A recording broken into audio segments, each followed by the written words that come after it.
নড়ির ঘরে নড়ি হেডা গুড়া ভাঙ্গালাম সিনো মরে জাগা মতো বিষ কুচু লাগাই দেবো। এ বরিশাইলা সিনাল মাতারি, তুই কারে কি কও? তোর দুই ঠ্যাং ধইরা ছিঁড়ে ফেলাম। এই দুই মাতারির লেগে কি আমি ঘরে শান্তিতে থাকতে পারবো না? তোরা কি একটু শান্তিতে থাকতে দিবি না আমারে? এ দামরা হালার পাহালা তুই মগো জর্গার মধ্যে আইসো কা। এই শুয়োরের বাচ্চা, দুইটা বিয়ে করার সময় তোর মনে ছিল না? কি হয়েছে অরুণ ভাই, মন খারাপ কেন? গার্লফ্রেন্ডের সাথে ঝগড়া হয়েছে নাকি? ঝগড়া লাগে নাই ভাবি, ও বলছিল দুনিয়ার সবকিছু ছাইরে দিতে পারবে। সত্যি অরুণ ভাই, আপনি অনেক ভাগ্যবান, এরকম একটা গার্লফ্রেন্ড পাইছেন। একদম ঠিক কথা বলছেন ভাবি, শুরুটা আমারে দিয়েই করছে।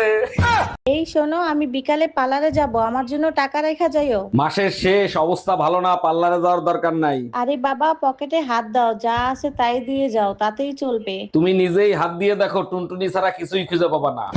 আচ্ছা শোনো, আমি সিদ্ধান্ত নিছি আমার চোখ দুইটা দেখাবো। প্রতিদিন তো আমারই চোখ দেখাও, তাতে তোমার মন ভরে না, আবার কারে চোখ দেখাবা? ফাও কথা বইলো না, পাশের বাড়ির ভাই নাকি চোখের ডাক্তার, তারই দেখাবো। উনি কিন্তু তোমার স্বামী না, চোখ তুলে হাতে ধরায় দেবে। ভাবি, ইদানিং দেখতেছি আপনার আইডি থেকে একটা ছেলের ভিডিও আর ছবি পোস্ট হচ্ছে, আইডি ঠিক আছে তো? অরুণ ভাই, নতুন একটা ফিল্টার আসছে, ছেলে মেয়ে হতে পারবে, মেয়ে ছেলে হতে পারবে। বলেন কি, তাই নাকি? কই দেখি তো। আরে বাহ, তাই তো। আরে অরুণ ভাই, কি করতেছেন? ভিতরেরটা দেখাবে না, উপরেরটা দেখাবে। ডাক্তার, আমার জামাইয়ের বুকের ভিতরে চিনচিন করে ব্যথা করে, কি হয়েছে বলেন তো? যদি চিন চিন করে ব্যথা করে, ভয় পাওয়ার কিছু নাই, ওটা হার্ট অ্যাটাকের পূর্ব লক্ষণ। তো ডাক্তার, আর যদি বেশি ব্যথা হয় তাহলে কি করে বুঝবো যে কি হয়েছে? যদি ব্যথা বেশি হয় তখন বুঝে নেবেন যমরাজ মিস কল দিছে।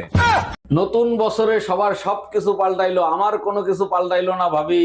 অরুণ ভাই, আপনার পাল্টানোর মতো কিছু আছে যে পাল্টাবেন? ইচ্ছা থাকলেও পাল্টানো সম্ভব না, কেউ হ্যাপি নিউ ইয়ারই জানাইলো না। অরুণ ভাই, আপনার চরিত্রের যে অবস্থা, নতুন বছর দিয়ে কিছু হবে না, নতুন জন্ম নিতে হবে।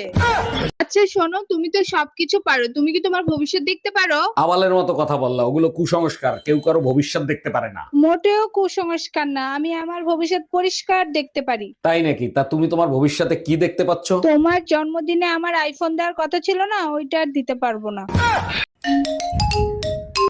হ্যালো ছোট গিন্নি, কি ব্যাপার, আজকে কি মনে করে ফোন দিলা?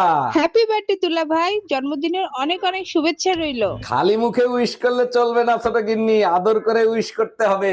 দুলা ভাই, আদর করে উইশ তো করতে চাই, কিন্তু আপা টের পাইলে আপনার জন্মদিন মরণদিন হয়ে যাবে। বেবি, সব ঠিক হয়ে যাবে, তুমি এক কাজ করো, বাথরুমে গিয়ে ঠান্ডা পানি দিয়ে গোসল করো। পূর্ব, এই মাঝরাতে তুমি কার সাথে কথা বলো? কে অসুস্থ? ভাবি, আমার গার্লফ্রেন্ড অসুস্থ, মাঝরাতে শরীর হিট হয়ে যায়, এসির ভিতর বসেও ঘামে। আরে বোকা দেবর, তোমার গার্লফ্রেন্ডের ইঞ্জিন গরম হয়ে গেছে, মোবিল দিয়ে ঠান্ডা করো। এই শুনো না, আমার 1000 টাকা দাও না, ডাক্তারের কাছে যাব।